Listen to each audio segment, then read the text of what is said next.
Bem, meus amados irmãos, agora nós estamos aqui frente a frente com as pirâmides do Egito. Como nós sabemos, uma das 7 maravilhas do mundo.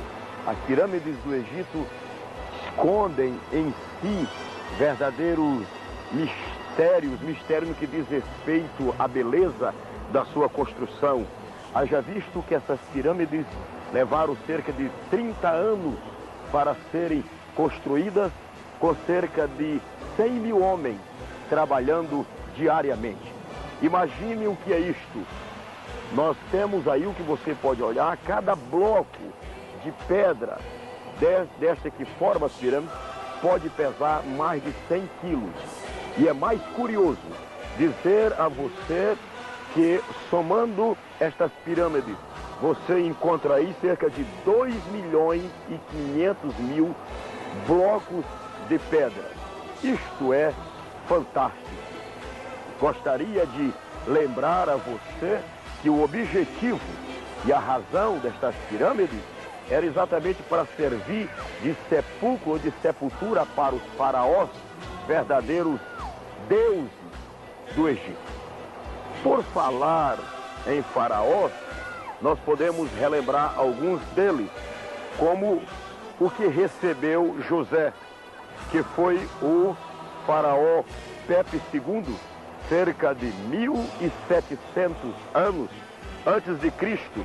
Isto estava mais ou menos na 16ª dinastia judaica. Também lembramos-nos do faraó que conheceu a José, que recebeu a José.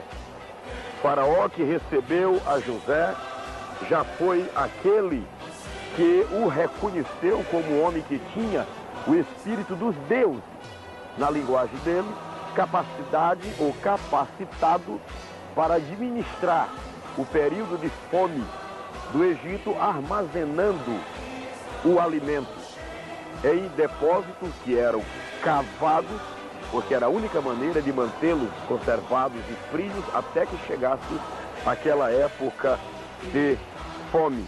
Também houve o faraó que oprimiu a Israel. Segundo os entendidos e a história, tratava-se de Ramsés II, que é o 3º rei da 19ª dinastia, filho de Sete I. Foi um grande guerreiro que empreendeu grandes batalhas e trouxe ao Egito o título de grandes conquistas. Ainda queremos falar do faraó que viveu por ocasião do êxodo de Israel. Tratava-se do faraó Amenhotep II. Segundo o pensamento de muitos, este era o 3º filho de Ramsés II. Então, o que nós podemos ver está aí. Os faraós, que eram tidos como deuses, teve essa parte mais alta da terra de Gósen, aonde a inundação da transbordação do rio Nilo não chegava, pois ela não chegava até aqui, suas águas transbordantes. Portanto, aqui ficavam protegidos seus deuses, na linguagem egípcia, imortal, os faraós.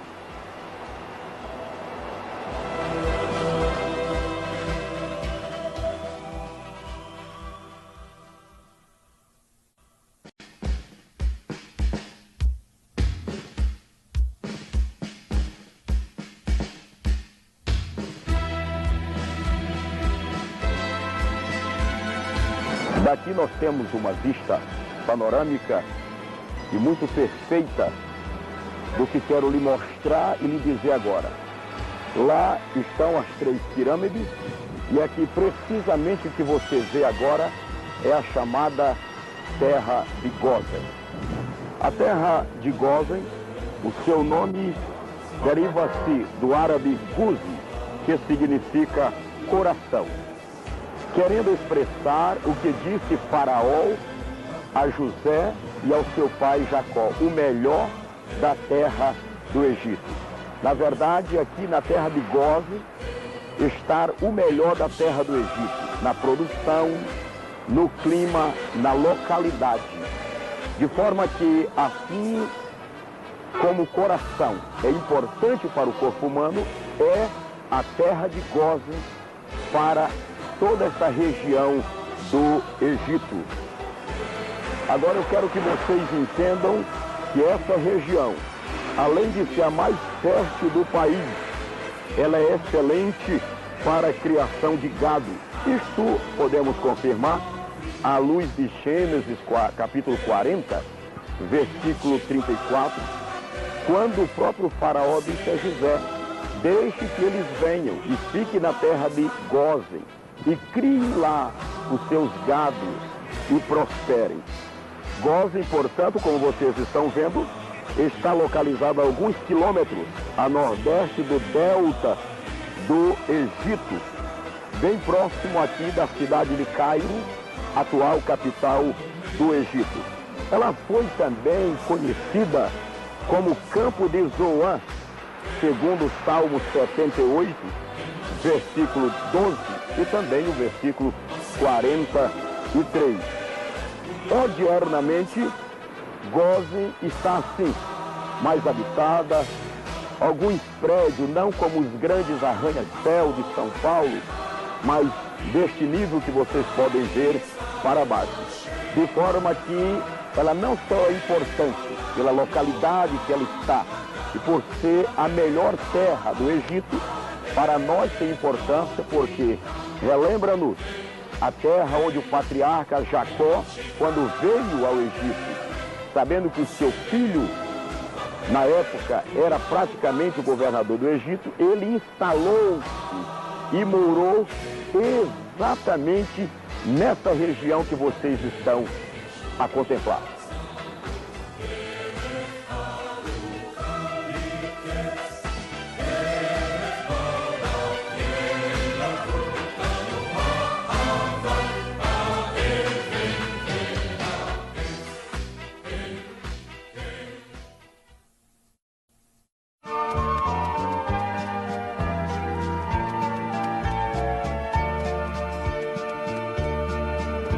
O que você está vendo agora é uma parte do Rio Nilo. Rio Nilo, a espinha dorsal do Egito. É o rio mais extenso do mundo, tem um percurso de 6.500 quilômetros.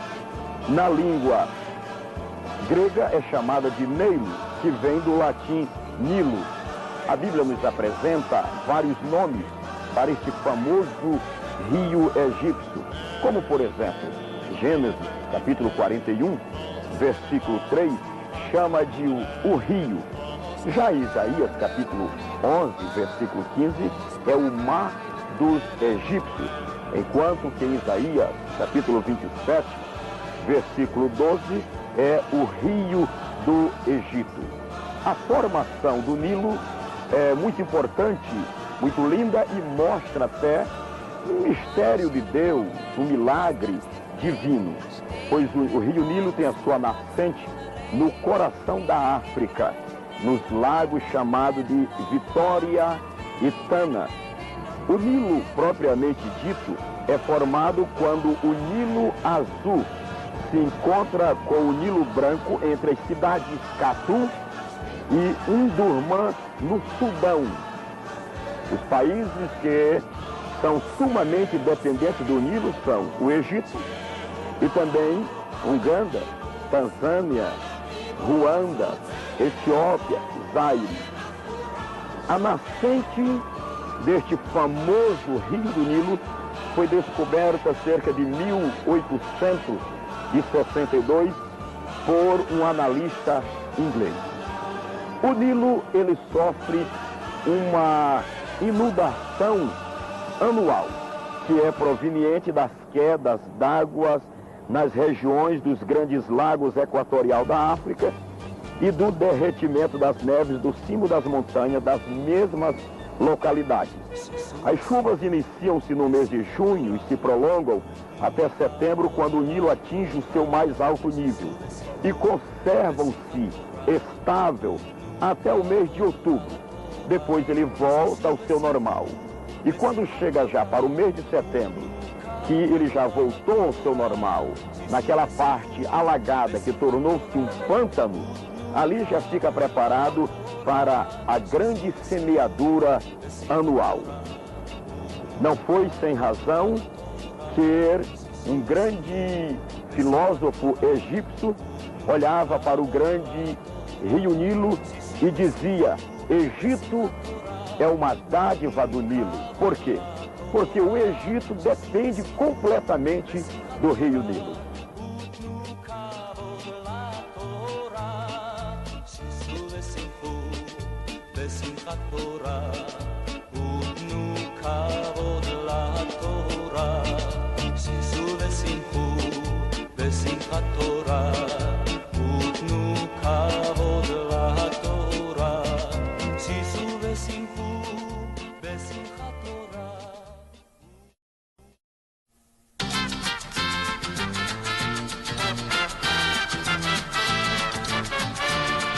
Esse é o Egito. Egito centralizado entre o grande e imenso deserto de Saara. Egito milenar. Egito de quando Abraão aqui chegou, eles já se gloriavam de 1000 anos de história. Foi neste Egito calcicante de deserto, foi aqui que o povo de Deus, os filhos de Abraão, estiveram como cativos, como prisioneiros, mais do que isso, como escravos, durante 400 ou cerca de até 430 anos. Mas, como nós sabemos, chegou o dia quando Deus do céu, com mãos fortes, tirou o seu povo desta terra, levando-o para introduzir na Canaã, a terra que, segundo as promessas de Jeová, ao seu grande servo Abraão, terra que manaria leite e mel. Mas o que eu quero lembrar-vos agora é aquela ocasião esplêndida, aquela vitória esplêndida de Israel sobre os egípcios na sua saída, no seu êxodo, atravessando o grande deserto de Saara em direção a Canaã. Vocês estão lembrados que naquela ocasião houve um juízo da parte de Deus e um derramamento de 10 pragas sobre este povo egípcio. E o que eu quero lembrar-vos é o fato de que aquelas 10 pragas não foram simplesmente um juízo da parte de Deus sobre os egípcios, mas era, na verdade, uma verdadeira batalha, uma verdadeira guerra entre o Deus do céu e os deuses catalogados pelos egípcios, pois cada praga daquela enviada sobre eles era um desafio aos incontáveis deuses que eles tinham. Como, por exemplo, a primeira praga foi esta: as águas do grande rio Nilo tornam-se em sangue, e a vida do Egito depende do rio Nilo. Por sinal, eles adoram este rio Nilo, fazendo uma verdadeira nilolatria deste rio. E o protetor do grande rio Nilo era o deus Osíris. Eles até diziam que a cada ano Deus Osíris morria com o Nilo e ressuscitava com o Nilo. Então, quando essas águas tornaram-se em sangue, era Deus mostrando que não tinha Osíris e nenhum outro deus que desse proteção aos egípcios através do seu sagrado rio Nilo. Vocês estão lembrados da segunda praga, a das rãs? No território egípcio, a rã era considerada imunda. E o que se pode ver é que a deusa Heca, a deusa que protegia contra as rãs, não pôde fazer nada. Para uma maior afronta, as rãs saíam do rio Nilo e entravam nas casas, nos palácios e nas cidades. Era como que o sagrado produzindo o imundo. A terceira praga, a praga dos piolhos.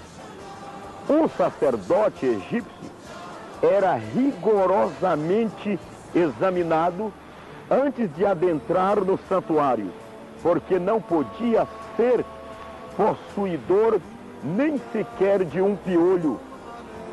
Agora imaginem os sacerdotes, Faraó, meninos, grandes e pequenos, cobertos de piolhos, de forma que o deus Gebe não pôde fazer nada por ele. A terceira praga, a praga das moscas. Na sociedade egípcia, o zumbir da mosca era sinônimo de inquietação e de desgosto pela vida.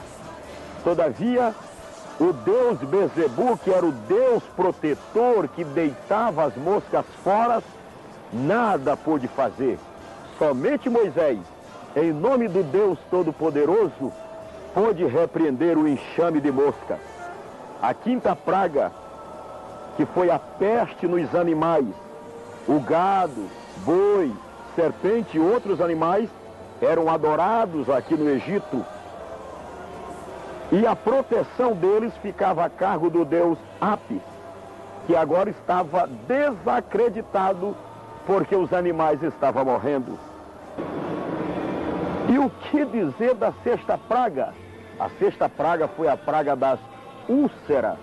Úlceras, eu imagino mais ou menos o que era o grande sacerdote, ou por que não dizer, Faraó, as crianças, todos gritando, contorcendo-se de dores com úlceras.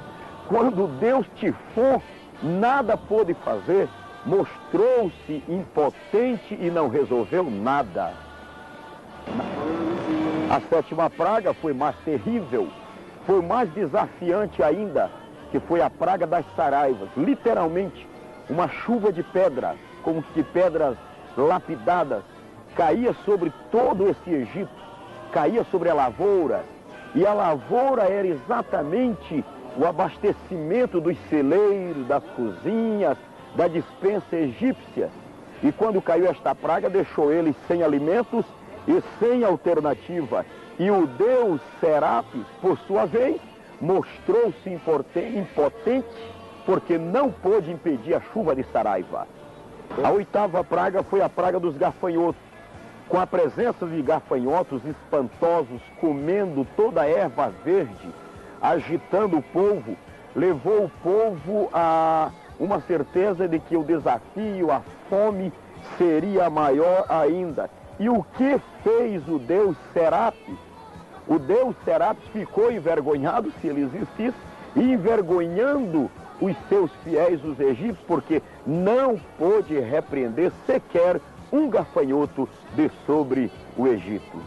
E assim passa-se o juízo de Deus para uma nona praga, a praga das trevas. Trevas cobriam de tal maneira este Egito, de forma que os homens batiam-se uns nos outros, porque eram densas trevas. E Ra, a deus da luz, não pôde resplandecer naquela hora, porque só existe o sol da justiça verdadeira, que é Jesus Cristo. Era uma verdadeira batalha entre os deuses, até que veio a 10ª praga. É interessante que o número 10, na numerologia bíblica, é o número das coisas completas. Eu quero crer que Deus estava mostrando que o seu juízo naquele momento era completo, que a sua tolerância estava se esgotando.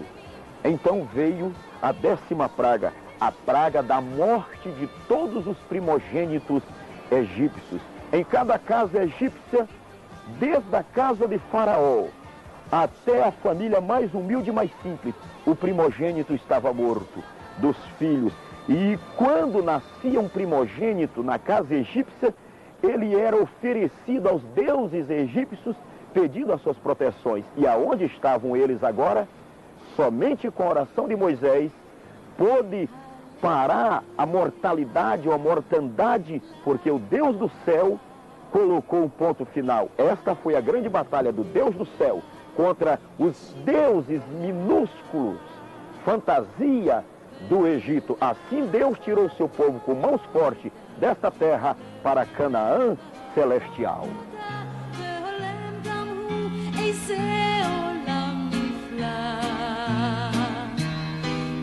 Hallelujah, im Hashim.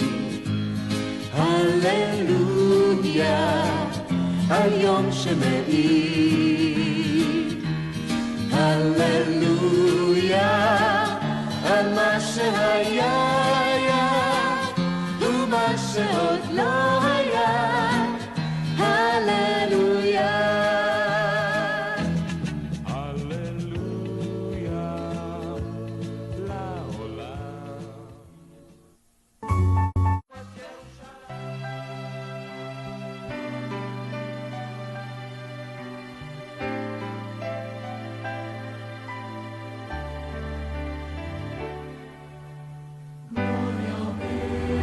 Eu agora vou lhe convidar para uma jornada muito longa. Nós vamos reviver o êxodo do povo judeu saindo do Egito, atravessando o imenso deserto de Saara até entrar em Jerusalém. Tenho certeza que você, ao viver comigo passo a passo, cada parada deste êxodo, desta saída do judeu, você não somente vai compreender as lutas, as dificuldades do povo de Deus, como vai aprender a amá-los e orar por eles mais e mais. Esta data do êxodo, ou da saída de Israel do Egito, foi ordenada por Deus que ficasse como um memorial eterno para o povo judeu. Por isto que os judeus comemoram sempre a Páscoa no dia 14 de abril, comparando com o nosso calendário. Observemos inicialmente os dados preliminares sobre o êxodo. Este episódio é o mais marcante da história de Israel. A data da sua partida é um pouco incerta, porque a cronologia bíblica nem sempre pode ser dada com muita precisão. Mas acredita-se que aconteceu aproximadamente nos anos 1444 a.C. Moisés fez um censo completo do povo e das tribos, e nós podemos dizer que entre homens, mulheres e crianças estava ali um povo em torno de 3 milhões, contando homens, sem contar com mulheres e crianças. Deus é tão bom que conservou o estado patológico daquele povo, ou seja, eles não tiveram doença enquanto atravessaram o deserto. Haja visto que nos diz a Bíblia: durante 40 anos caminhar, tua vestimenta não envelheceu, teus pés não incharam, porque o Senhor teu Deus cuidou de ti. O líder deste povo de Deus, como você sabe, foi Moisés, um homem preparado com antecedência por Deus, preparado não só em toda a cultura egípcia, mas preparado também na geografia do êxodo, do deserto. Moisés era o homem que conhecia, como nós usamos na nossa linguagem, conhecia como a palma da mão todo aquele deserto, e ninguém melhor do que ele para dirigir, coordenar o povo do Senhor. A rota inicial da partida do povo, nós podemos conferir para vocês, segundo nos diz a palavra do Senhor em Êxodo, capítulo 13, do versículo 17 a 18, eles partiram da terra de Gósen.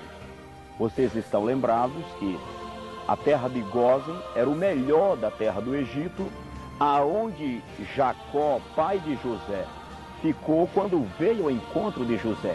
Ele instalou-se ali. Ali a nação foi crescendo, ali o patriarca terminou seus dias e o povo judeu foi multiplicando-se em número. E saíram exatamente da terra de Gósen. Organizaram-se na terra de Gósen, tendo a tribo de Judá como a tribo cabeça, a tribo líder. Sempre na sua marcha pelo deserto, a tribo de Judá era o carro-chefe, o carro comandante. Moisés bem na frente, depois os sacerdotes e a tribo de Judá encabeçando, enfileirando as demais tribos. E você me pergunta, pastor Gilmar, e o mapa, e a bússola, e a luz para este povo no deserto. Como atravessar um deserto tão grande como o deserto de Saara, que é maior do que o nosso imenso Brasil, sem ter uma bússola, sem ter um mapa, sem ter em mãos uma lanterna? Como? Aí é que vem a hora do milagre, da intervenção divina. Diz-nos a Bíblia que durante o dia, uma coluna de nuvem acompanhava o povo, e durante a noite, uma coluna de fogo, para que o povo pudesse caminhar de dia e de noite. Portanto, a bússola deles era o próprio Deus, manifestado através da nuvem durante o dia, e à noite através da coluna de fogo. A marcha inicial deste êxodo partiu depois de saírem da terra de Gósen. Então fizeram uma parada em Ramessés. E de Ramessés, Ramessés que já está na saída, no extremo da saída do Egito, de Ramessés eles caminharam até Sucote. Números capítulo 33, versículo 5, nos diz que eles chegaram em Sucote, cujo nome significa cabanas. Ficava localizada a 18 quilômetros a leste de Ramessés. Então imagina, eles caminharam 18 quilômetros e fizeram uma primeira parada ali em Sucote.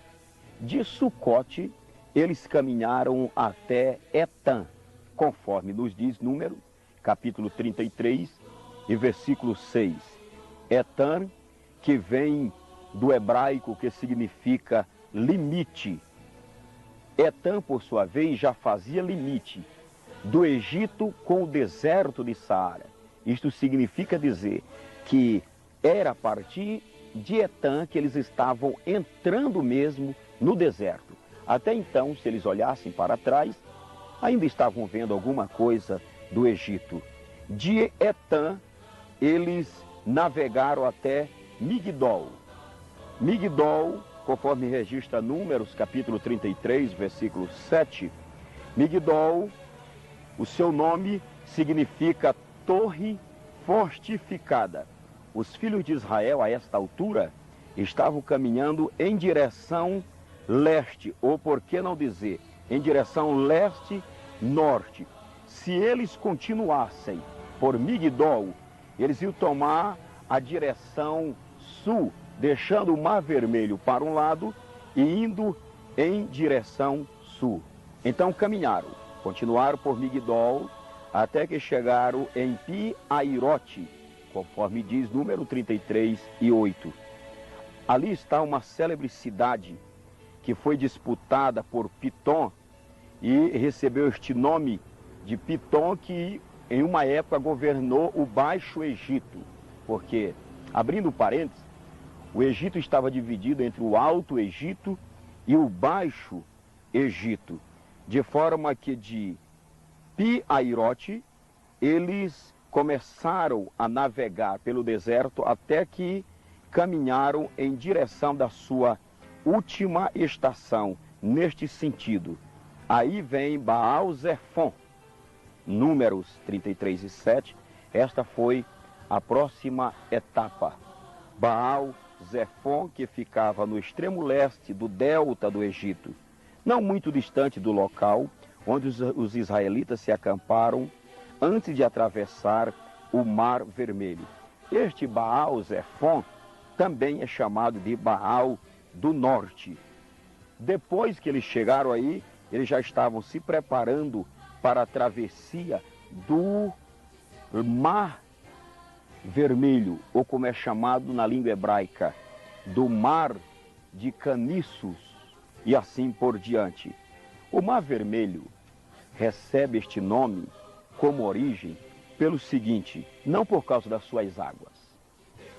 As águas não são propriamente vermelhas, mas as terras áridas que cercam o Mar Vermelho, dentro de um certo horário do dia, refletindo a cor da terra áridas que ele cerca, reflete um vermelho sobre as águas. E daí porque ele recebe o nome de Mar Vermelho. Mas na verdade as suas águas ela tem um colorido de um escuro azul e, ora, confundindo com o vermelho, dado o reflexo das montanhas que eles cercam. O Mar Vermelho recebe vários nomes. É chamado de Mar dos Lírios Roxos, é chamado de Mar Vermelho, é chamado de Mar do Eritreu, Mar dos Juncos e Mar das Ervas. O Mar Vermelho possui 437.372 quilômetros quadrados, com uma profundidade de 532 metros. Ele, geograficamente, separa o norte africano do norte asiático, prolongando-se por quase 2.000 quilômetros. Hoje, nesta travessia do povo de Deus, nós não podemos lhe mostrar as águas, como diz a Bíblia, transbordando, porque agora já foi construído aqui o chamado Golfo de Suez. Golfo de Suez, é isto que você pode ver. Mas neste local da travessia aqui, quando Israel atravessou, eram águas que transbordavam. Depois que eles atravessaram o Mar Vermelho, eles marcharam pelo deserto do Mar Vermelho até despontar no Sinai, passando pelo deserto de Su. O deserto de Su é uma região desértica e que é conhecido também por deserto de Etã.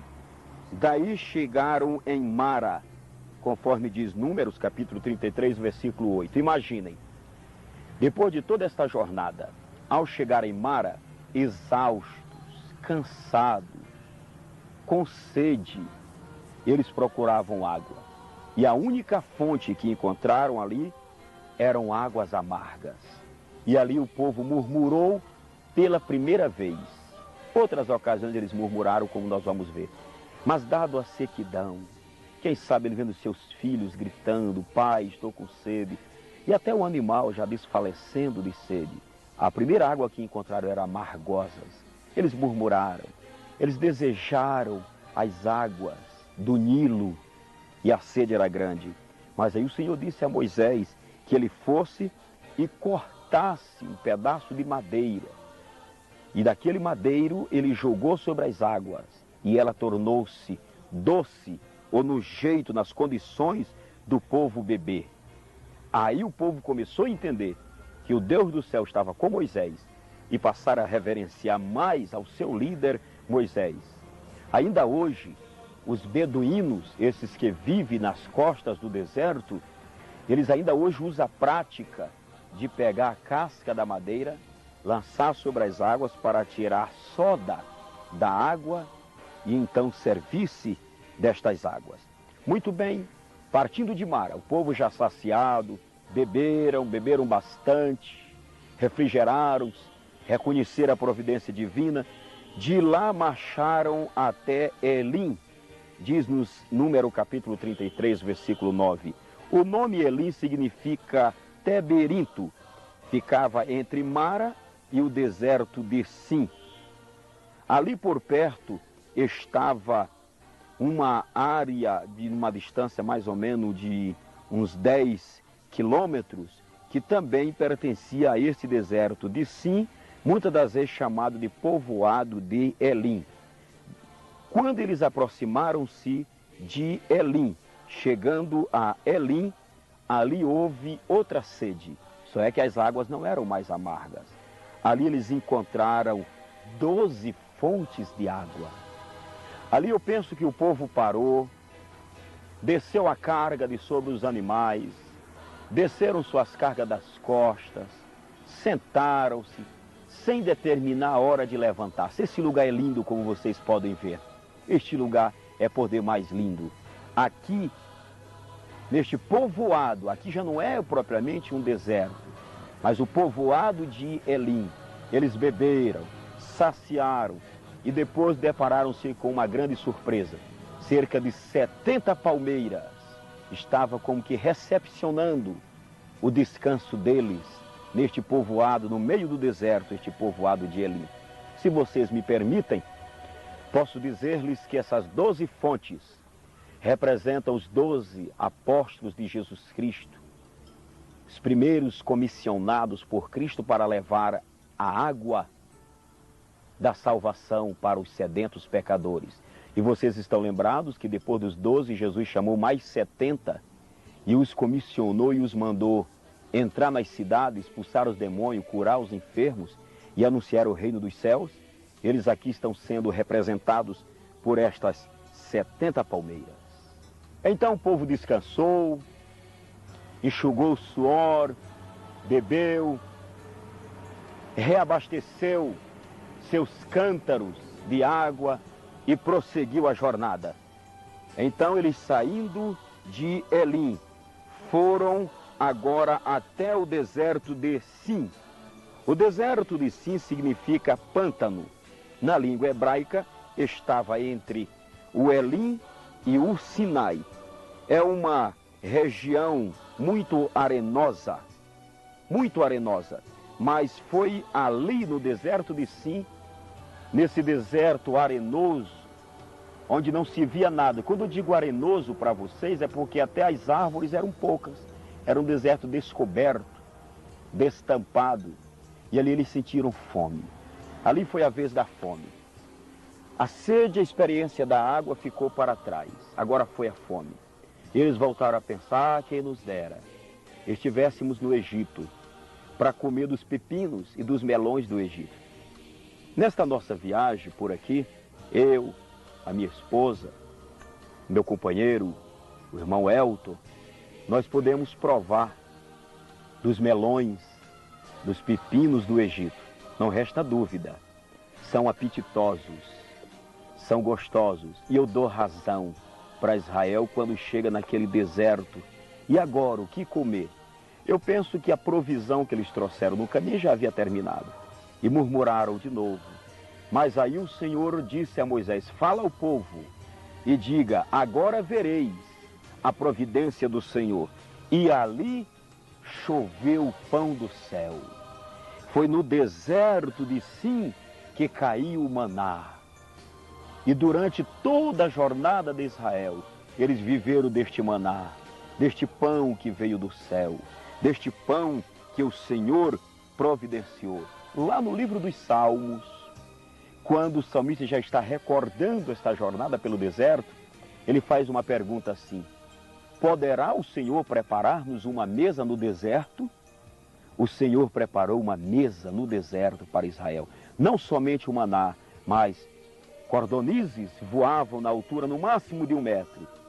E eles cobriram, as cordonizes eram tantas que cobriram toda aquela região. E eles pegavam aquelas cordonizes e comiam, misturando-as com o maná. É aqui que o Deus do céu recebe o nome de Jeová Jiré. Jeová Jiré, o Deus da provisão, o Deus que tudo providencia. Eu estou certo que você conhece este Deus, Jeová Jiré, o Deus da providência. Do deserto de Sim, onde choveu o pão do céu, eles marcharam em direção a Refidim. Agora imagine, olha a lógica do êxodo. Quando chegaram no deserto de Refidim, a sede foi forte, a sede foi absoluta. O nome Refidim significa largueza. Foi o último acampamento de Israel antes de chegar no deserto do Sinai ou na planície do Sinai. Só é que aqui em Refidim o povo teve sede. Algumas coisas aconteceram aqui no deserto de Sindi. No deserto de Sindi travou-se a primeira batalha de Israel entre os filhos de Israel e os amalequitas. Estão lembrados? Moisés subiu ao monte, Arão segurava a sua mão, porque a sua mão era pesada. Então aconteceu isto, ele apoiava o seu braço sobre a pedra na rocha. E Arão segurava a sua mão. Enquanto a mão de Moisés estava erguida, Israel prevalecia sobre os amalequitas e assim venceu. Este auxílio de Arão, segurando o braço de Moisés sobre a pedra, significa a oração intercessória nossa de uns pelos outros, auxiliando ajudando-nos uns aos outros na oração.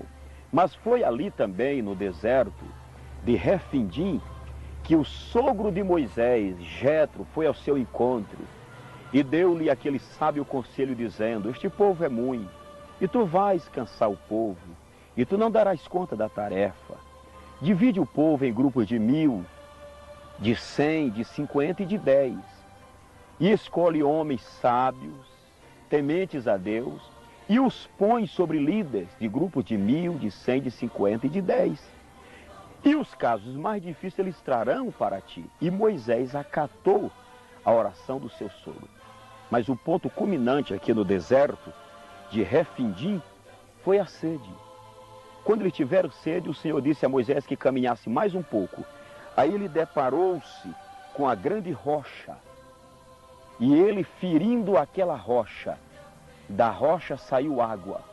E o povo bebeu, bebeu até saciar-se. Veja o milagre de Deus. Sobre aquela rocha estava o Senhor. Por quê?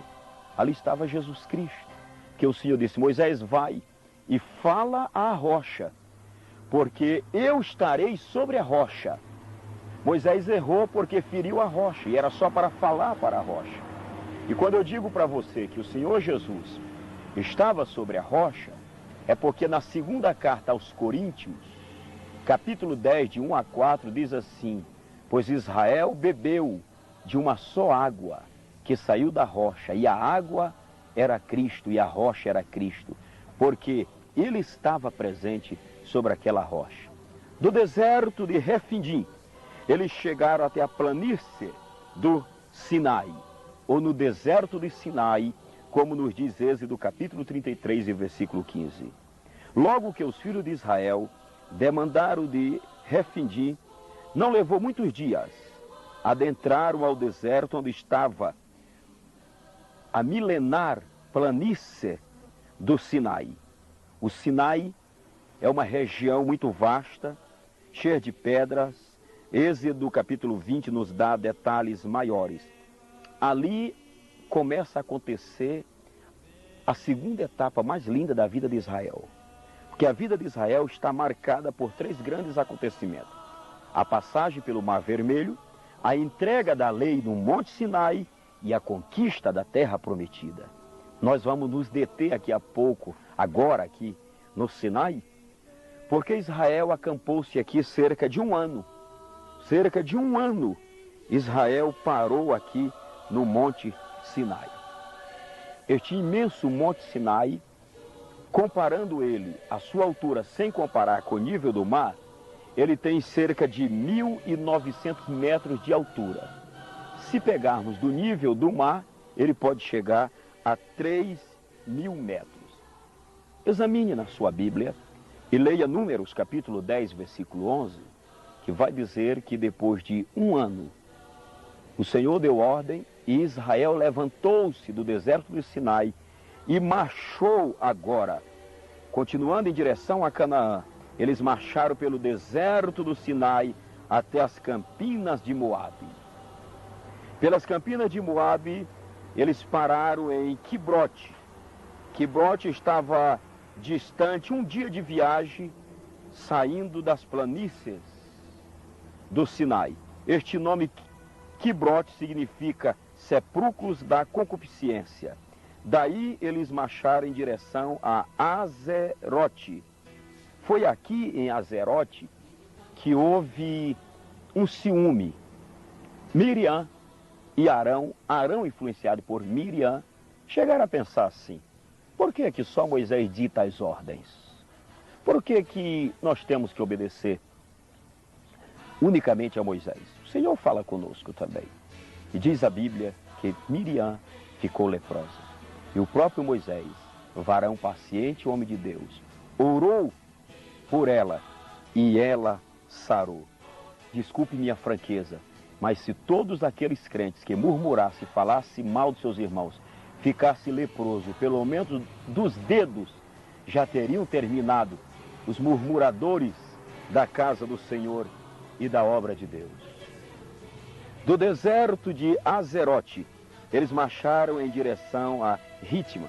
Nós temos poucas informações porque Números capítulo 33, versículo 18, só menciona o lugar deste deserto. De lá foram para Rimon ou Pérez. Também a sua localidade é incerta até os dias de hoje. De lá navegaram para Líbina, conforme Número 33 e 20, cujo nome significa alvura, por deparar-se com areias tão alvas que reflete nos olhos como granitos de vidros ou coisas semelhantes. Do deserto de Líbina, marcharam até Risa, conforme diz Número 33 e 21. Aqui acamparam-se os filhos de Israel. Eles aqui em Risma estavam perto também do Golfo de Acaba, aonde fica também, ou melhor, onde tem o seu significado de orvalho. De lá eles caminharam até Quelata. Quelata significa assembleia. De Quelata navegaram pelo deserto do monte de Zefé, cujo nome significa elegância, em razão de ser um monte que está numa bela posição geográfica e que domina a vista de todo este caminho que vai pela esta planície de Acabar. De lá eles caminharam por Arada, que significa terror. Fica aproximadamente 72 quilômetros a sudoeste de Elate. De lá navegaram para Maquelote, conforme Número 33 e 25. De Maquelote para Taate, que fica num lugar acidentado, antes da chegada em terras, cujo nome significa o que está embaixo. De Taate foram para Tera, que está situada perto de Miticta, cuja localização também é incerta.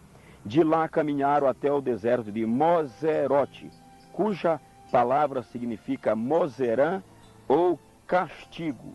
Ele fica distante pouca coisa do Monte Or, aonde Arão, depois de aceitar a idolatria do povo em fazer um bezerro de ouro, morreu. E de lá sepultaram o seu corpo e plantearam e choraram, velando o corpo de Arão, irmão de Moisés. De lá navegaram para O Agigade. O Agigade fica próximo das montanhas de Gileade. De lá caminharam até próximo de Ezion-Gebé. Chegaram no extremo setentrional do Golfo de Acaba, perto de Elate. Foi aqui, perto de Elate, neste monte aqui, ele é a espinha dorsal. Esse monte faz como que uma espinha dorsal, por isso ele é chamado também de espinha dorsal do gigante. Deste local, eles viajaram até o deserto de Zin. Por favor, não confunda o deserto de Zin, Z-I-M, com o deserto de Sim. O deserto de Zin, cujo nome significa palmeiras baixa, estava fixado cerca de 106 quilômetros a sudoeste do Mar Morto. Ficava muito distante já, extremo meridional da Palestina, e constitui-se já um limite ocidental das terras de Edom. De lá, finalmente chegaram ao Monte O. Quando os israelitas acamparam no Monte O, eles estavam na região fronteiriça de Edom.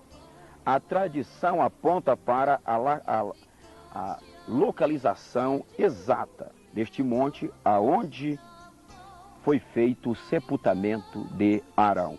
Este monte tem cerca de 1.600 metros de altura.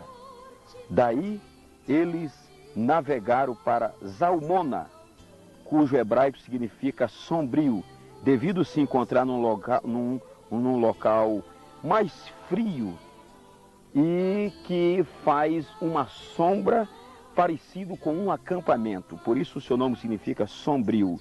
De lá andaram até Punó, conforme diz Número 33 e 42. Quando estavam a caminho de Moabe, a 3 dias de viagem, eles estariam chegando já visualizando, certo? Visualizando as planícies da Palestina. Eu creio que aí começou a alegria do povo de Deus.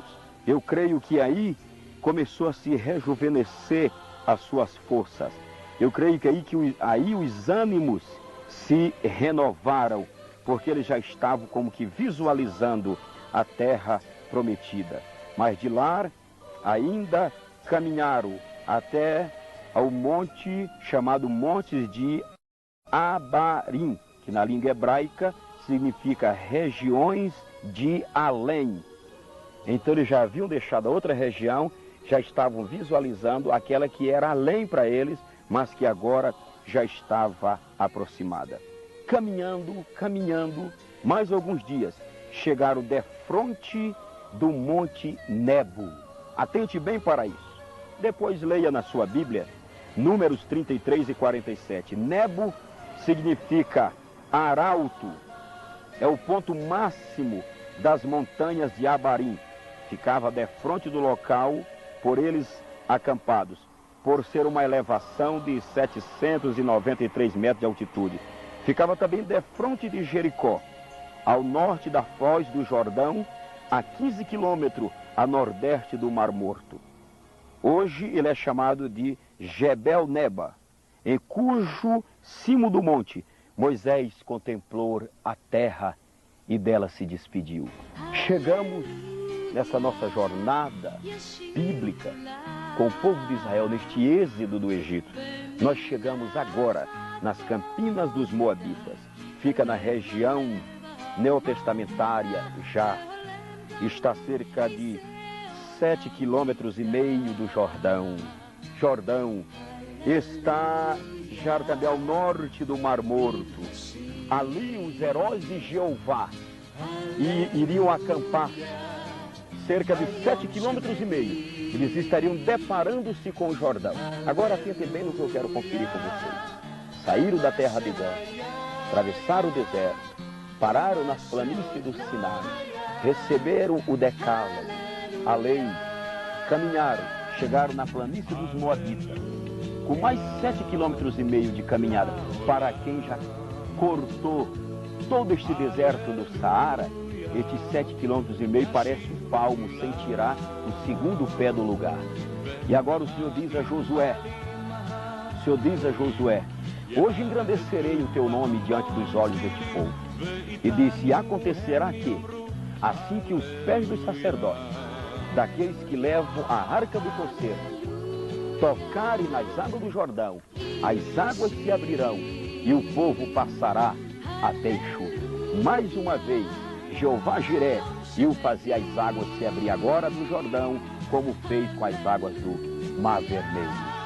E aconteceu que quando os pés daqueles que levavam a arca do Senhor pisaram sobre as águas do Jordão, as águas se abriram e Josué passou com o povo até enxuto. Agora era a hora do triunfo, era a hora do gozo, era a hora da alegria, era a hora dos abraços, era a hora da adoração.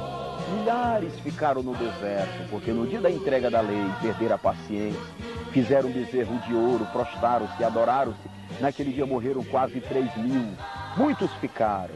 Esta geração que está atravessando o Jordão agora, para tomar conta de Jerusalém, para tomar conta da Canaã, terra que emana leite e mel, é uma geração nova. Uma geração que não conheceu José, talvez não conheceu o Faraó. Haja visto que passaram 40 anos peregrinando. Eles estão conhecendo a Canaã, que lhes foi separada por Deus e prometida a Abraão, Isaque e Jacó.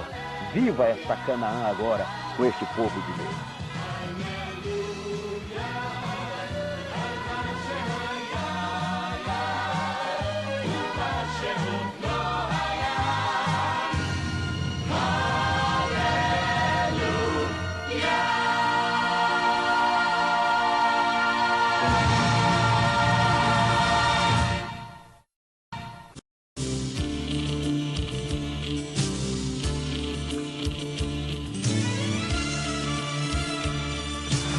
Esse é o Mar Morto. Ele recebe esse nome exatamente devido não sobreviver nenhuma vida em suas densas e pesadas águas.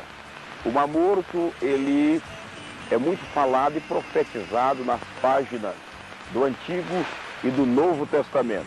Por sinal, ele é descrito com outros nomes, como em Deuteronômio, capítulo 3, versículo 17, onde ele é chamado de Mar Arabar.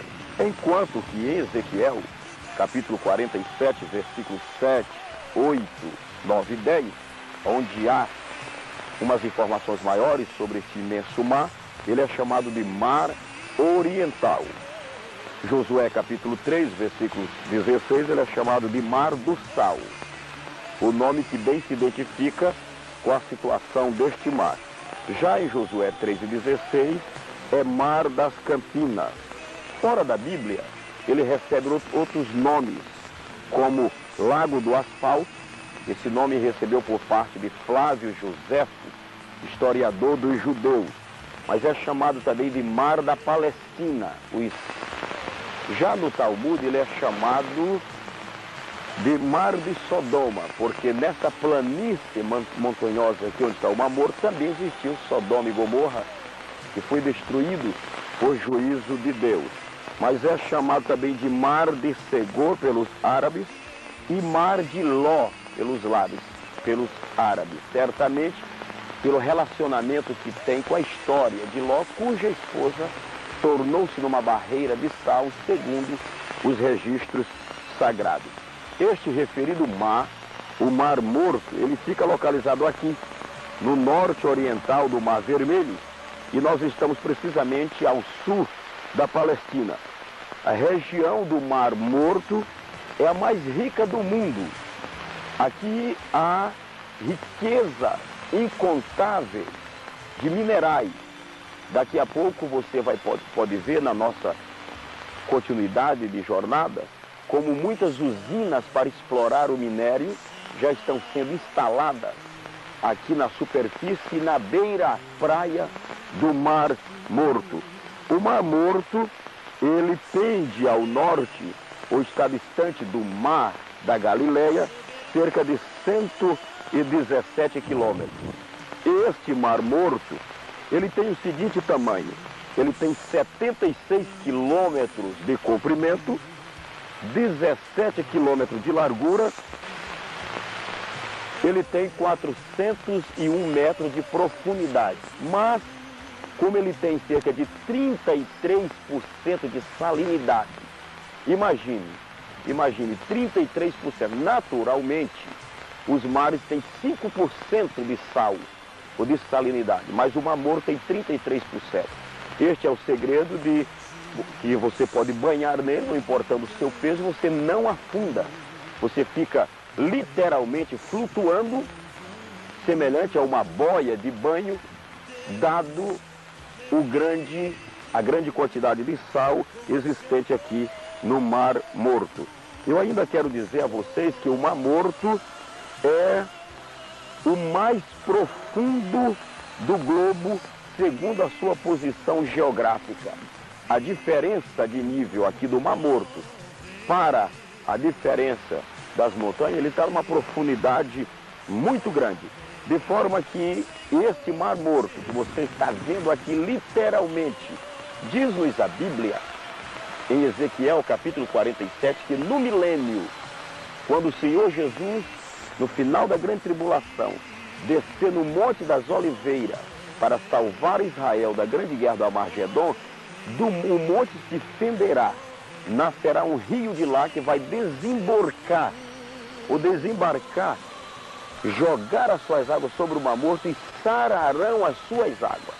Aqui que hoje você não adianta pescar porque não existe nenhuma vida, no milênio haverá muitíssimo peixe, muitíssima vida. Aí está a participação divina, aí está a grandeza de Deus.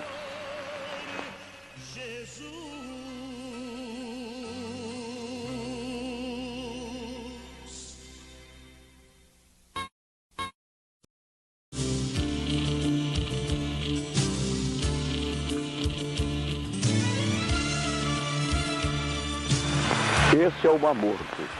Ele recebe esse nome exatamente devido não sobreviver nenhuma vida em suas densas e pesadas águas. O Mar Morto, ele é muito falado e profetizado nas páginas do Antigo e do Novo Testamento. Por sinal, ele é descrito com outros nomes, como em Deuteronômio, capítulo 3, versículo 17, onde ele é chamado de Mar Arabar. Enquanto que em Ezequiel, capítulo 47, versículos 7, 8, 9 e 10, onde há umas informações maiores sobre esse imenso mar, ele é chamado de Mar Oriental.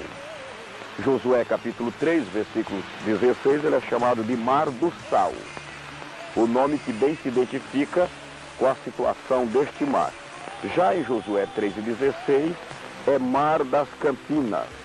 Fora da Bíblia, ele recebe outros nomes, como Lago do Asfalto. Esse nome recebeu por parte de Flávio Joséfo, historiador dos judeus, mas é chamado também de Mar da Palestina. Já no Talmud ele é chamado de Mar de Sodoma, porque nessa planície montanhosa aqui onde está o Mar Morto também existiu Sodoma e Gomorra, que foi destruído por juízo de Deus. Mas é chamado também de Mar de Segor pelos árabes e Mar de Ló pelos árabes, certamente pelo relacionamento que tem com a história de Ló, cuja esposa tornou-se numa barreira de sal, segundo os registros sagrados. Este referido mar, o Mar Morto, ele fica localizado aqui, no norte oriental do Mar Vermelho, e nós estamos precisamente ao sul da Palestina. A região do Mar Morto é a mais rica do mundo. Aqui há riqueza incontável de minerais. Daqui a pouco você pode ver na nossa continuidade de jornada como muitas usinas para explorar o minério já estão sendo instaladas aqui na superfície e na beira-praia do Mar Morto. O Mar Morto, ele tende ao norte, ou está distante do Mar da Galileia, cerca de 117 quilômetros. Este Mar Morto, ele tem o seguinte tamanho: ele tem 76 quilômetros de comprimento, 17 quilômetros de largura, ele tem 401 metros de profundidade. Mas, como ele tem cerca de 33% de salinidade, imagine, 33%, naturalmente, os mares têm 5% de sal, ou de salinidade, mas o Mar Morto tem 33%. Este é o segredo de que você pode banhar nele, não importando o seu peso, você não afunda. Você fica literalmente flutuando, semelhante a uma boia de banho, dado a grande quantidade de sal existente aqui no Mar Morto. Eu ainda quero dizer a vocês que o Mar Morto é o mais profundo do globo, segundo a sua posição geográfica. A diferença de nível aqui do Mar Morto para a diferença das montanhas, ele está numa profundidade muito grande. De forma que este Mar Morto que você está vendo aqui, literalmente, diz-nos a Bíblia, em Ezequiel capítulo 47, que no milênio, quando o Senhor Jesus, no final da grande tribulação, descer no Monte das Oliveiras para salvar Israel da grande guerra do Armagedon, o monte se fenderá, nascerá um rio de lá que vai desembarcar, jogar as suas águas sobre o Mar Morto e sararão as suas águas. Aqui que hoje você não adianta pescar porque não existe nenhuma vida, no milênio haverá muitíssimo peixe, muitíssima vida. Aí está a participação divina, aí está a grandeza de Deus.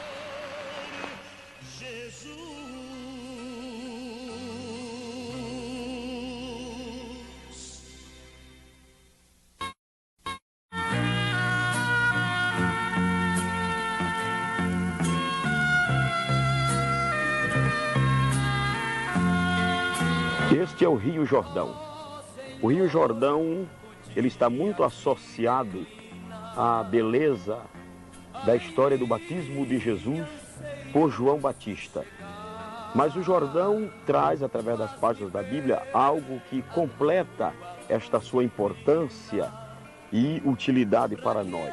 Por exemplo, a bacia hidrográfica do Jordão é o principal rio da Palestina. Sua posição geográfica é de uma beleza encantadora. O Jordão divide a Palestina em duas partes, a Canaã, propriamente dita, e a Transjordânia.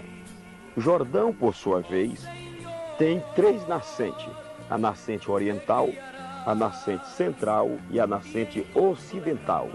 É importante dizermos que o Jordão é o único rio do mundo que está abaixo do nível do mar.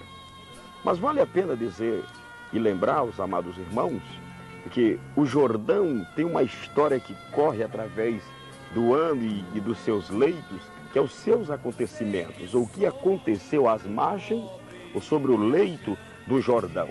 Por exemplo, sob as águas do Jordão, houve aquela experiência linda das águas abrirem-se para o povo de Israel passar quando estava já adentrando aqui na terra prometida. Aqui no Jordão aconteceu a matança dos Moabitas, a matança dos Efraitas. Também suas águas abriram-se quando Elias por ele passou, quando Eliseu por ele passou. Um dos fatos do Antigo Testamento marcante e que envolve o Jordão foi a cura de Naamã, o general da Síria, quando a sua empregada doméstica, a serviço da sua esposa, portanto, disse para ele: lá na minha terra tem um homem de Deus, e tudo o que ele fala acontece. E Eliseu disse para ele: vai e mergulha 7 vezes no Jordão. Quando ele mergulhou pela 7ª vez, ele saiu curado. A Bíblia diz que a sua pele era como pele de criança. O ferro do machado que caiu sobre o Jordão flutuou, veio, florou em cima, por ordem do homem de Deus Eliseu. João Batista batizou inúmeras pessoas aqui no Jordão.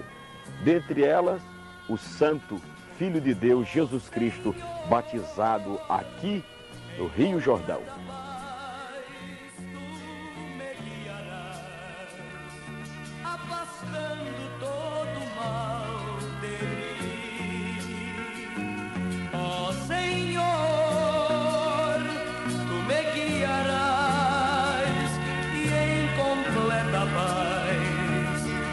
Entrarei no lar de amor sem fim.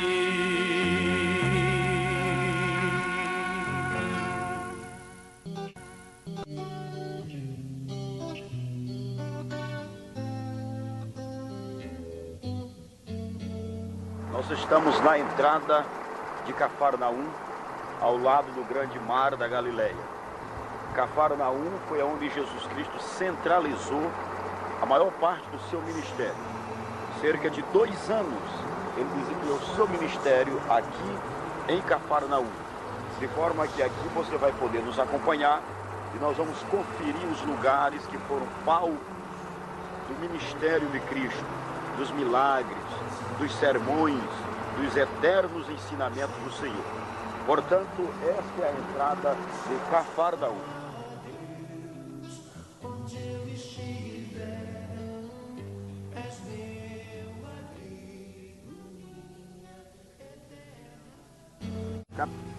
Capítulo 5.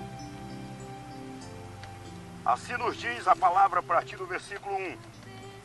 E Jesus, vendo a multidão, subiu ao monte, e assentando-se, aproximaram-se dele os seus discípulos, e abrindo a sua boca, os ensinava, dizendo: bem-aventurados os pobres de espírito, porque deles é o reino dos céus.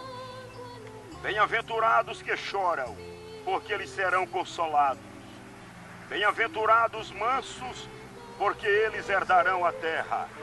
Bem-aventurados que têm fome e sede de justiça, porque eles serão fartos. Bem-aventurados misericordiosos, porque eles alcançarão misericórdia. Bem-aventurados, porque eles verão a Deus. Bem-aventurados pacificadores, porque eles serão chamados filhos de Deus. Bem-aventurados que sofrem perseguição por causa da justiça, porque deles é o reino dos céus. Bem-aventurados sois vós, quando vos injuriarem e perseguirem mentindo, disserem todo mal contra vós por minha causa. Exultai e alegrai-vos, porque é grande o vosso galardão nos céus, porque assim perseguiram os profetas que foram antes de vós.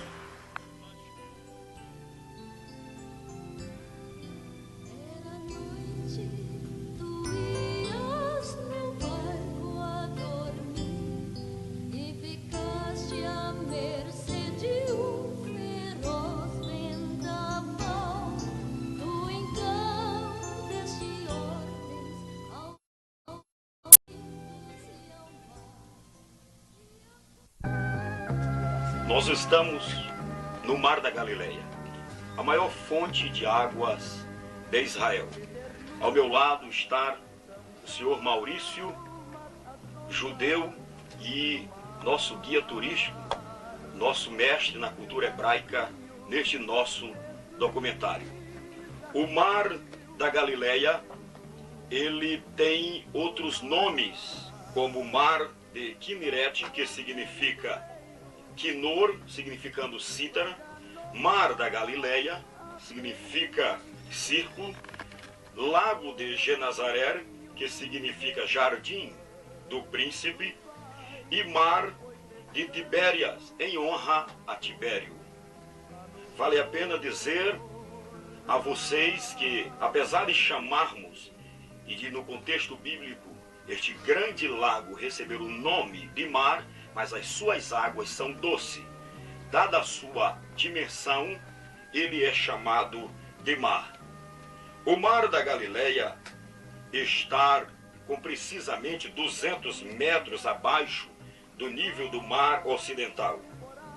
Tem uma dimensão, cerca de 28 quilômetros de comprimento, por de 7 a 14 de largura. A sua parte mais profunda está em torno de 45 a 50 metros de profundidade.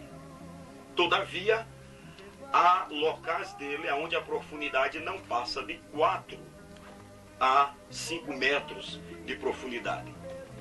Deste mar, onde é pescado o famoso peixe Pedro, nele também, além deste peixe, existe cerca de 22 espécies. E ninguém melhor do que o nosso guia turístico, o senhor Maurício, para conferir não as 22, mas algumas, quem sabe que ele lembrar, das espécies de peixe existente neste mar. Maurício, por favor. Bom, nós temos aqui peixes locais e peixes que foram trazidos para cá. O local é o famoso peixe Pedro, que o senhor mencionou agora. Em hebraico ele é chamado Amnon, e em árabe ele é chamado Must. Must porque suas escamas parecem com um peixe, com um pente. Então, esse é o nome do pente em árabe, né? Must. Depois nós temos a sardinha, temos o buri. O buri não é um peixe local, é um peixe que foi trazido para cá e se adaptou bem aqui, muito gostoso por sinal. Temos também a carpa, que é um peixe judeu muito tradicional, comido muito no sábado, comido muito na Páscoa, e mais, e mais, e mais, e mais.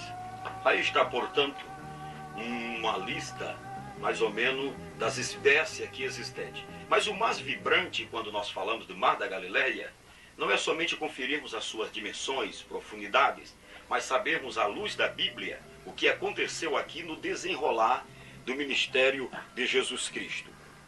Aqui no Mar da Galileia, ou da sua margem, Jesus chamou os seus discípulos, principalmente os seus principais e mais vibrantes e atuantes discípulos.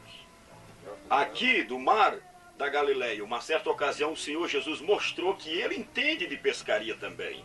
Quando disse para Pedro, lança a tua rede, determinou o local e disse pesca. E dali veio um peixe famoso, e quando Pedro, que era especialista nesta área, havia passado a noite inteira sem conseguir nada. O nosso mestre é mestre e rei dominador sobre tudo. É por isso que este mar é chamado de Rei dos Mares, porque Jesus, o Rei dos Reis, esteve sobre o leito deste mar. Aqui sobre o mar da Galileia, o Senhor Jesus acalmou, repreendeu uma tremenda tempestade. Sim, aqui de cima do mar da Galileia, com um barco semelhante a este atracado, Jesus fez dele um púlpito e discorreu aqui sobre um dos sermões mais lindo, fervoroso e eficaz do seu ministério. Vale a pena dizer para vocês que o ponto culminante dos atos de Jesus sobre o mar da Galileia foi quando ele apareceu andando sobre estas águas. Andando. E Pedro dizia: és tu, Senhor? Se és tu, manda-me ter contigo. Atentem bem para isto. E ele disse: Pedro, sou eu. Vem, vem. E Pedro desceu e pisou, e estas águas estavam sólidas. Mas o que eu quero salientar aos irmãos e aos amigos, que aquela palavra, vem, foi uma palavra específica para Pedro. Aquela palavra não é a palavra logos, a escritura revelada. Se você orar hoje e disser: eu vou descer em nome de Jesus, não vou afundar, com certeza você vai afundar. Você só não vai afundar. Mas pastor Gilmar, eu disse em nome de Jesus, mas ele não te ouviu neste caso.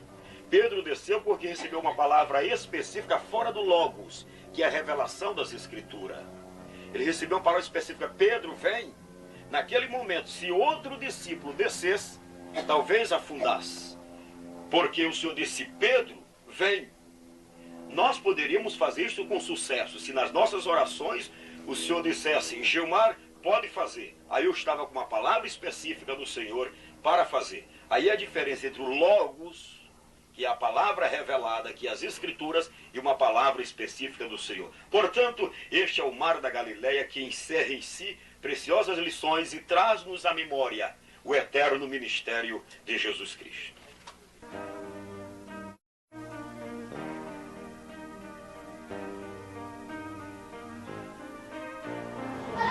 Então, pela virtude do Espírito, voltou Jesus para a Galileia, e a sua fama correu por todas as terras em derredor. E ensinava nas suas sinagogas, e por todos era louvado. Chegando a Nazaré, onde fora criado, entrou no dia de sábado, segundo o seu costume, na sinagoga, e levantou-se para ler. Não se faz necessário fazermos a leitura completa, porque o pastor Dejaí fez uma leitura muito compreensível aos nossos ouvidos. Só quero salientar algumas coisas aqui. Na sinagoga, nesta aqui propriamente, conforme a passagem que nós lemos, na sinagoga. A sinagoga começava o trabalho, geralmente eles cantando os salmos, depois chegava a hora da leitura da palavra. E geralmente o ministrante do culto oferecia aos assistentes oportunidade para alguém ler. Então, aquele momento, quando foi oferecida a oportunidade, pensem assim mais ou menos: está livre a oportunidade para quem desejar fazer a leitura. Então, Jesus levantou-se. Eu imagino assim, naquele dia, ele sentado por aí assim, levantou o dedo e disse: eu faço a leitura. Aí vem aqui à frente, o assistente lhe entrega o rolo do profeta Isaías. Ele abre o rolo do profeta Isaías e lê: o Espírito do Senhor está sobre mim, pelo que me ungiu, para evangelizar os pobres, para dar vista aos cegos, para pôr em liberdade os oprimidos, e anunciar o ano aceitável do Senhor. Atentem para isto. E anunciar o ano aceitável do Senhor. E tendo cerrado o livro, devolveu ao assistente, e os olhos de todos na sinagoga estavam fitos nele. Então passou a falar-lhes e disse: hoje se cumpriu diante dos vossos olhos e dos vossos ouvidos esta escritura. Voltando, veio para a cidade em que fora criado e entrou na sinagoga. Mas aqui ele foi rejeitado, foi expulso e quase que precipitado do monte abaixo. Não foi distante, não foi lá no centro de Jerusalém. Aqui, que ele poderia ser aplaudido, admirado, desfrutar do maior índice de aceitação, ele foi não somente rejeitado, mas tentaram até precipitá-lo do monte abaixo. Isto é uma lição para nós de que quando queremos cumprir com a vontade do Deus Pai, muitas das vezes a primeira oposição e incompreensão e críticas nós encontramos em casa, no meio dos nossos. Isto aconteceu com José. José nem podia contar os seus sonhos. Ele disse assim: pai, eu tive um sonho que eu era uma estrela. Aí vinham as outras estrelas e curvavam-se diante dos meus pés. Bastou isso para ele tornar-se antipático e odiado por seus irmãos a ponto de ser vendido. A Bíblia diz que quem quer servir a Deus piamente sofrerá muitas lutas. E às vezes não é do desconhecido, do descrente, é em casa. É o papai, é a mamãe, ou vice-versa. É o esposo, é o irmão que não compreende, que critica. Na sua terra, ele foi expulso e tentaram matá-lo. Mas sabe o que me chama a atenção aqui também? Jesus foi lendo a passagem bíblica e disse: e anunciar o ano aceitável do Senhor. Guarde bem isto. Jesus Cristo conhecia as Sagradas Escrituras de uma maneira profunda e sistemática. Lucas capítulo 4, de 16 a 18, ela encontra-se no livro do profeta Isaías, no capítulo 61. Só é que Jesus não leu a passagem bíblica toda. Ele estava lendo o rolo do profeta, ele não leu toda. Ele leu até aí. E anunciar o ano aceitável do Senhor. Mas lá em Isaías 61, continua assim: e o dia da vingança do nosso Deus. Mas Jesus cortou bem aí. Parece que posso vê-lo aqui.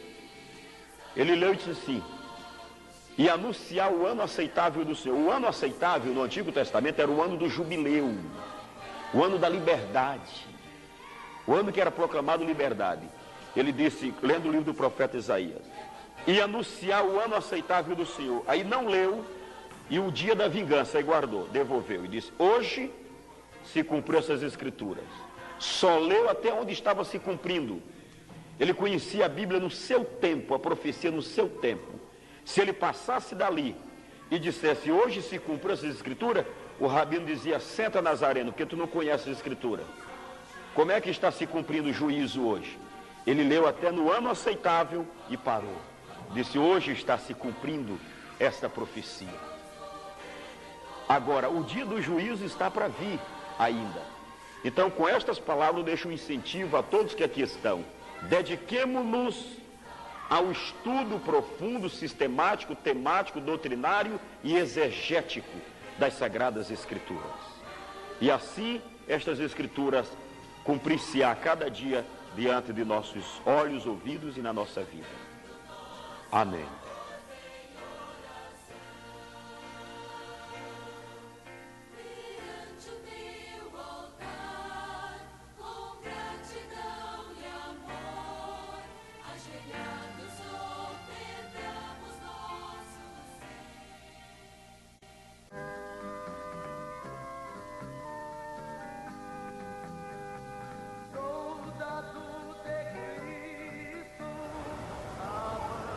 Chegamos em Jericó. Jericó, a cidade das palmeiras, cidade da fragrância. Jericó está distante cerca de 16 quilômetros da parte norte do Mar Morto e está também a 300 metros abaixo do nível do mar. Jericó, dada a sua localidade, ela representa um verdadeiro oásis. Dificilmente chove em Jericó, mas mesmo assim ela é conhecida como a cidade das palmeiras. A palavra Jericó, ou a menção sobre a cidade de Jericó, aparece cerca de 61 vezes na Bíblia Sagrada. Em Jericó sucederam os seguintes fatos. Ela foi destruída por Israel sob a liderança de Josué. Estão lembrados de quando Josué, com todo o exército de Israel, circulou Jericó por 7 vezes. E na 7ª vez, e no 7º dia, tocaram as trombetas e os muros foram destruídos e o povo de Deus passou vitorioso. Jericó também, ela foi dada como possessão na distribuição das tribos, ela ficou com a tribo de Benjamim. E já nos dias de Jesus Cristo, no ministério do Senhor, uma das ocasiões que ele entrou em Jericó, ele curou o cego Bartimeu, um dos relatos bíblicos mais lindos, quando ele ia entrando e o cego Bartimeu gritava: Jesus, filho de Davi, tem misericórdia de mim. Muitos o repreendiam e mandavam que ele calasse, mas Jesus, do meio da multidão, ouvindo os gritos do cego, disse: trazei-o aqui. E quando o trouxeram, ele disse: que queres que eu te faça? E Bartimeu acertadamente disse: que eu veja. E o Senhor disse: vê. Foi um dos acontecimentos marcantes da passada de Jesus por Jericó. Em Jericó também aconteceu a inesquecível conversão de Zaqueu, só que em uma outra ocasião. Já na última semana do ministério de Jesus, diz-nos a Bíblia que, passando ele por Jericó, não tinha nem intenção de pernoitar ou de pousar em Jericó. Passando ele, aconteceram coisas magníficas, inclusive a conversão de Zaqueu. Zaqueu era um publicano, desejava conhecer ao Senhor, e ele, como era um homem de pequena estatura, subiu em uma figueira brava. Como você pode ver, ele subiu nesta figueira, e quando o Senhor chegou naquela localidade, disse: Zaqueu, desce depressa, porque hoje me convém pousar em tua casa. Quem encontra-se com Cristo encontra logo a transformação. Zaqueu disse: Senhor, resolvo repartir os meus bens com os pobres, e se de alguém eu tomei alguma coisa, eu quero restituir quadruplicadamente. Então ali já estava a mudança na vida de Zaqueu. Tudo isto nos traz memória, ou em memória, esta linda Jericó.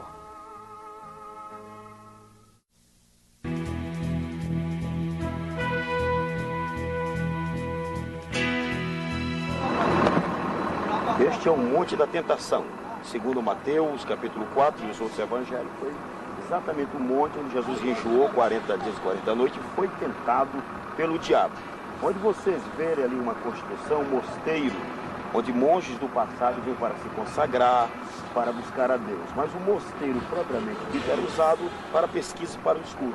Quando eles iam fazer suas alimentações, eram naqueles casebres menores que vocês podem ver. Portanto, aí está o Monte da Tentação.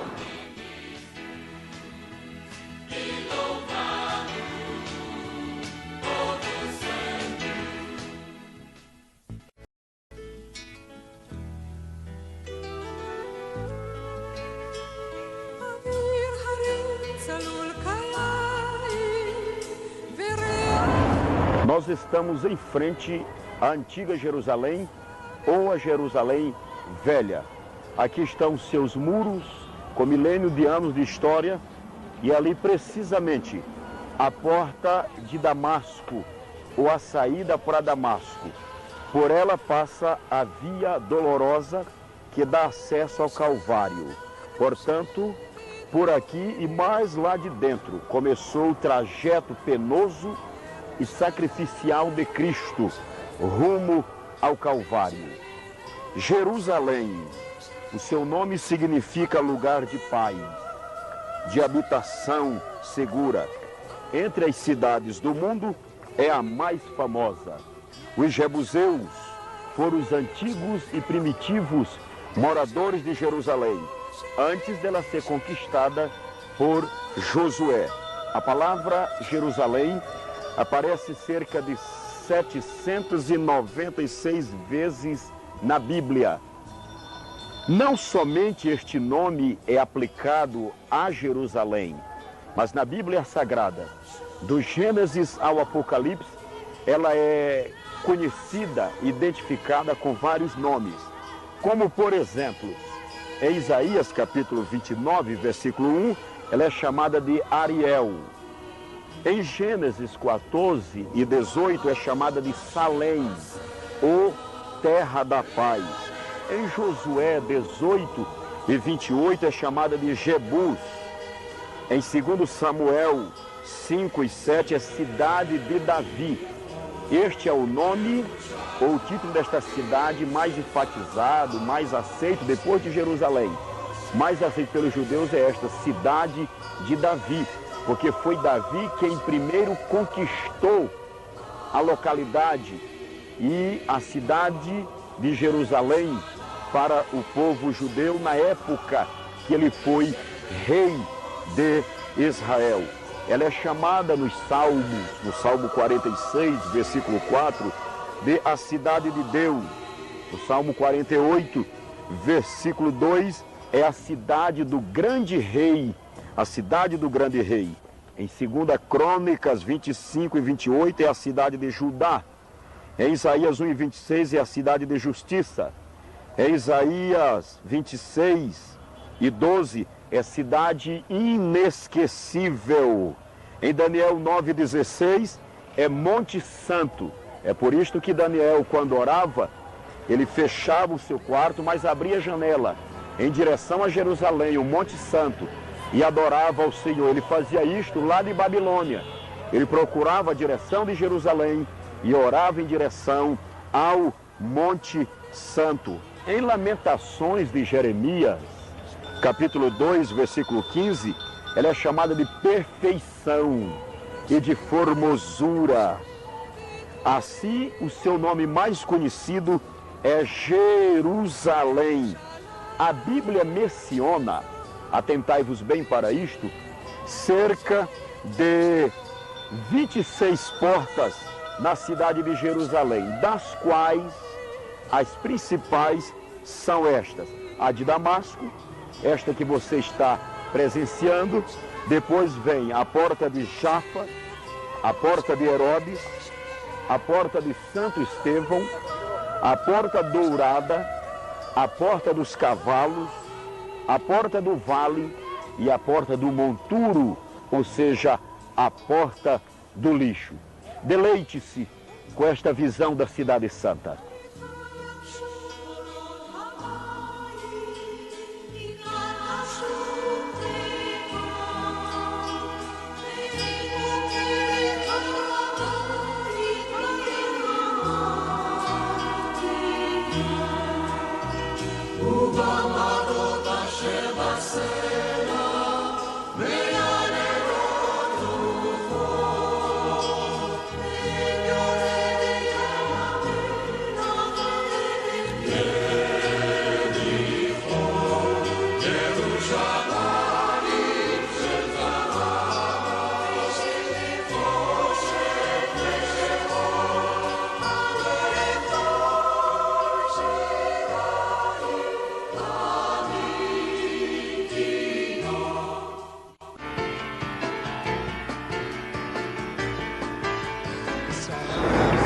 O Muro das Lamentações fala da vida de oração e esperança do povo judeu.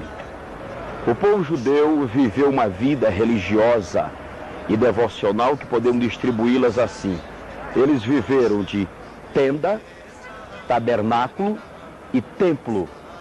E quando se fala de templo, podemos lembrar que na vida de Israel houve no mínimo 3 grandes e principais templos.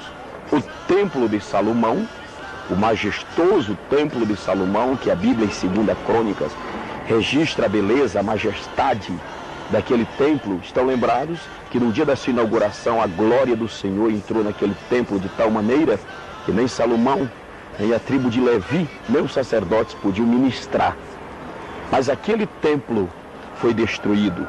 Depois veio o templo de Zorobabel, reconstruído por Neemias, por Esdras e por Zorobabel. Quando eles estavam reconstruindo aquele templo que não tinha a majestade, a riqueza, o tamanho e nem mesmo a beleza de suas paredes revestidas de ouro, eles ficaram abatidos. Aí é quando o Senhor usa Zorobabel e diz: quem viu o primeiro templo e que este vê, saiba que a glória do segundo templo será maior do que a do primeiro.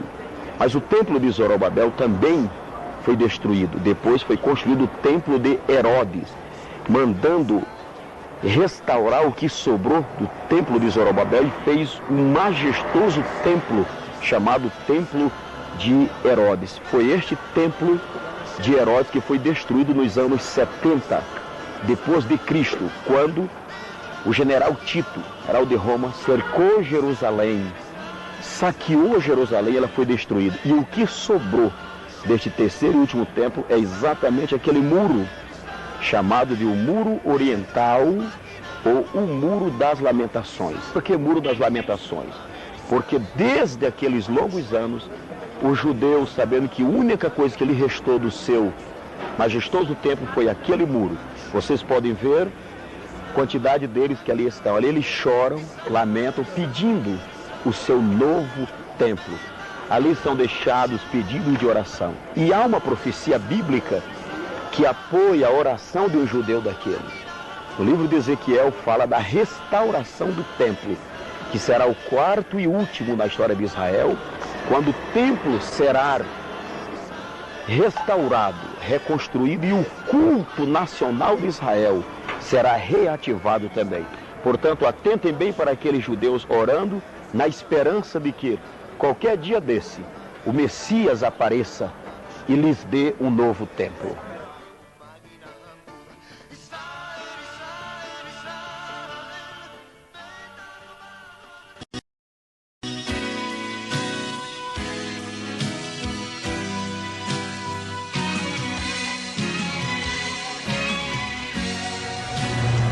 Você agora vai conhecer a Belém Efrata. Belém, que significa Casa do Pão, fica a 10 quilômetros a sudoeste de Jerusalém, na estrada que vai para Beersheba. Está a 750 metros acima do nível do mar Mediterrâneo. Antigamente, ela foi chamada de Belém Efrata, exatamente para distingui-la de outras que tinha o nome de Belém, como a cidade de Belém que tinha no território de Zebulon. E nesta Belém Efrata é que aconteceu o nascimento do nosso amado Salvador Jesus Cristo. Outros acontecimentos são registrados à luz da Bíblia na Belém Efrata. Por exemplo, o encontro de Ruth com Boaz. Belém também foi o berço natal ou o berço do nascimento de Davi. Nós podemos tirar isto claramente pela ordem que o Senhor deu a Samuel, quando disse: Samuel, até quando insistirás tu com Saul, de uma vez que já o tenho rejeitado? Vai a Belém, à casa de Jessé, porque eis que escolhi um dos seus filhos para constituí-lo rei em Israel, e o seu reinado não passará. Vejam que coisa linda. Belém é a cidade natalícia de Davi, e Jesus Cristo é chamado, um dos seus nomes, de Filho de Davi, Rebento de Davi.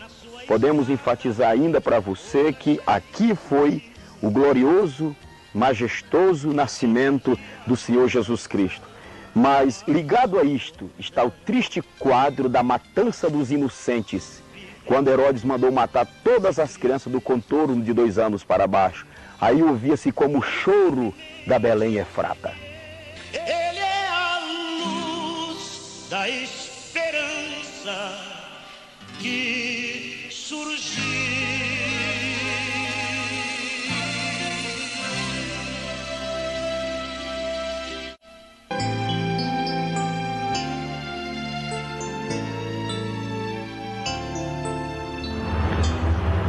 Nós agora estamos visualizando praticamente o deserto da Judeia. Tudo que você está vendo aqui compreende parte do deserto da Judeia. Então você já pode compreender o que significa quando a Bíblia diz: e Jesus retirou-se para o deserto, passando estas habitações que você pode ver. Por detrás de tudo isto está praticamente o começo do grande deserto. E olhando aqui à nossa esquerda, você começa a visualizar parte do Monte das Oliveiras, palco de grandes acontecimentos durante o ministério de Jesus Cristo. O Monte das Oliveiras é chamado também de Olivete, que é uma forma latina tirada da Vulgata, que quer dizer lugar onde existem muitas oliveiras. Do norte ao sul, o Monte das Oliveiras tem cerca de 3 quilômetros de comprimento. E ele é separado do Monte Moriá pelo vale de Cedron. O Monte das Oliveiras é uma elevação de 4 cumes e o mais alto tem cerca de 830 metros. Ele dá de frente com a parte oriental de Jerusalém. Isto significa dizer que se nós estivéssemos em cima, no cume da Monte das Oliveiras, nós estaríamos tendo uma visão de frente com toda a Jerusalém. De Jerusalém até o Monte das Oliveiras tem uma distância correspondente à caminhada de um dia de sábado, aproximadamente cerca de 1000 metros. Fatos importantíssimos aconteceram no Monte das Oliveiras ou relacionados com o Monte das Oliveiras. Os irmãos devem estar lembrados que quando Jesus foi entrando em Jerusalém, montadinho no jumento, ele foi aplaudido pela multidão e diz-nos a Bíblia que eles pegavam galhos e vibravam, sacudiam aqueles galhos e jogavam suas roupas, suas capas no chão.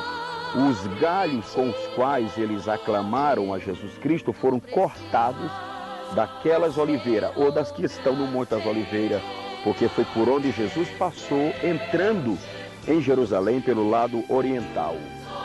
Depois da última Páscoa ou da última ceia, Jesus retirou-se para o Monte das Oliveiras e lá começou a sua oração agonizante antes de sair para o Calvário. E na sua última vinda, que no grego do Novo Testamento nós chamamos de parousia, ele descerá sobre os montes, o Monte das Oliveiras. Quando a Bíblia diz profeticamente que o monte se fenderá e abrirá dele, sairá dele um vale, um rio que se estenderá, dando vida a toda a Palestina. Portanto, você está tendo esta visão, parte do Monte das Oliveiras ligado com o começo da província da Judéia e o deserto da Judéia.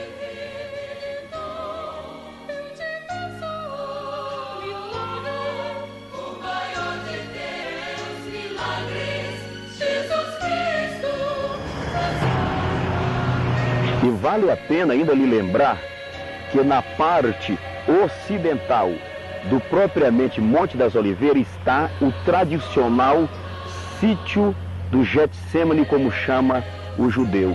E este Getsemane, que no original grego significa prensa de azeite, foi o local exato onde Jesus agonizou-se perante o Pai e dizia: Pai, se possível for, passe de mim este cálice sem que eu beba. O Getsemane foi o começo da agonia e do sofrimento de Cristo, de lá rumo ao Calvário. Estão chegando os pretensos donos de Jesus. Getsemane. Este nome no original significa prensa de azeite. Aqui Jesus estava formando o óleo da unção da igreja. Verdade. Por isso João, quando escreve, diz assim: vós tendes a unção do santo. Isaías disse assim, porque ele foi moído. Para formar o óleo da unção lá feito por Moisés, eles usavam casca de acácia, outras cascas cheirosas, e depois aproveitavam deste material da oliveira para extrair o óleo e misturava com aquelas cascas cheirosas da acácia e fazia o óleo da unção, que era usado para ungir reis, profetas e os enfermos. Aqui, enquanto Jesus agonizava-se, ele estava preparando o óleo da nossa unção, com sangue, suor e lágrimas. E lágrimas. Aleluia. Aleluia. Aleluia. Aleluia. E João dizia: vós conheceis a verdade, tendes discernimento da verdade, porque vós tendes a unção do Santo Jesus. Aleluia. Aleluia. Nós não podemos perder esta unção. Unção que santifica, pois era usado para santificar. Aleluia. Unção que purifica, Aleluia. Unção que nos prepara para evangelizar, por o Senhor disse: o Espírito do Senhor está sobre mim, pelo que me ungiu, para evangelizar aos pobres, dar vista ao cego, pôr em liberdade os oprimidos e anunciar o ano aceitável do Senhor. Unção que nos prepara para o arrebatamento, por diz a Bíblia: cingidos estejam os vossos lombos e acesas as vossas candeias. E a candeia, para estar acesa, tem que ter o óleo sobre ela. Aqui foi preparado. Levantemos nossas mãos. E eles mais parecem empresários de Jesus, gritando leis e ordens que a nada nos conduz. São vendilhões do templo te vendendo o que é teu, a tua salvação que Jesus Cristo já te deu.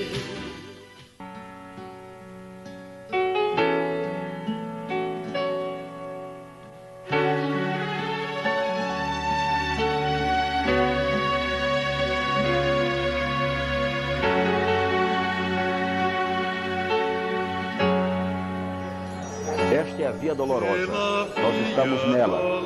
Daqui começou a caminhada sacrificial de Jesus Cristo, o Cordeiro de Deus.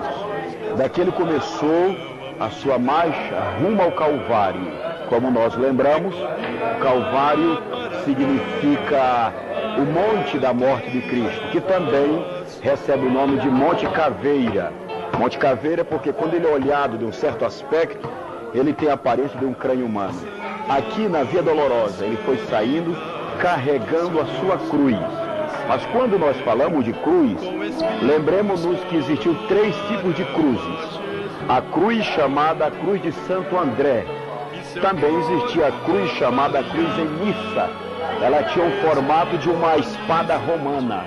Também existia a cruz naquela na qual o Senhor foi crucificado, cuja parte de cima era chamada de patíbulo, pois ela tinha o formato de um P maiúsculo. O réu, quando sentenciado, levava o patíbulo. Só é que isto era uma tora de madeira muito grande. Então ele saiu caminhando aqui, carregando esta parte de cima, o patíbulo. Segundo alguns historiadores, já saiu com ele pregado em suas mãos. Imaginem, mais lá na frente tem subidas e degraus. Ele saiu carregando a sua cruz. Caminhando alguma distância, chegou a cair. Mas ele pagou o preço devido. Ele estava ali como o bode expiatório, como um cordeiro inocente e um cordeiro que estava nos substituindo.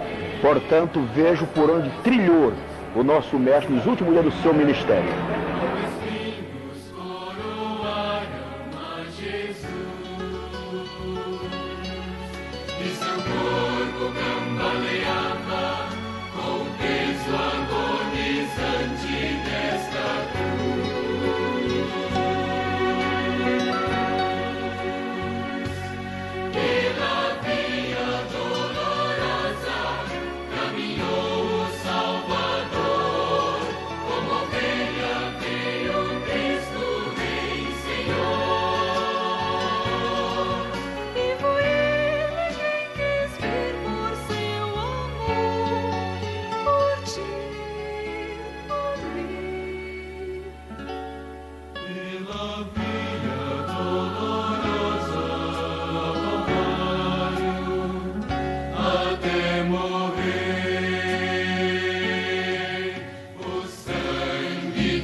Até